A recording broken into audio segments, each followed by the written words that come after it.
सर्व विषय घ्यायच्या अगोदर बोलले की आपण याच्यावरती या विषयावरती चर्चा करूया, तेव्हा त्यांनी सांगितलं नाही नंतर करूया. जेव्हा नंतर या विषयावरती चर्चा करण्याची वेळ आली तेव्हा ते वॉकआउट करून निघून गेले, सभात्याग केला.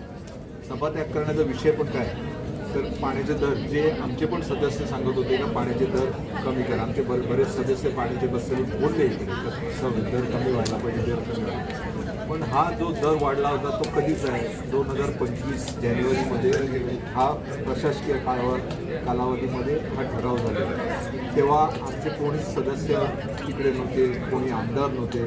तिन्ही आमदार यांच्या पक्षाचे होते, कमिशनर यांचे ऐकणार होते. तेव्हा कमिशनर कोणाचा ऐकून निर्णय घेत होते. तेव्हा का नाही तुम्ही हा ठरावाला विरोध केला? आज ठराव झाला, इम्प्लिमेंट झाल्यानंतर तेव्हा आता आम्ही निर्णय घेतला की हा शासनाकडे आम्ही पाठवतो, विखंडित करून घेतो आणि आपल्याला जुन्या रेटनीच आपल्याला पाणी द्यायचं लोकांना.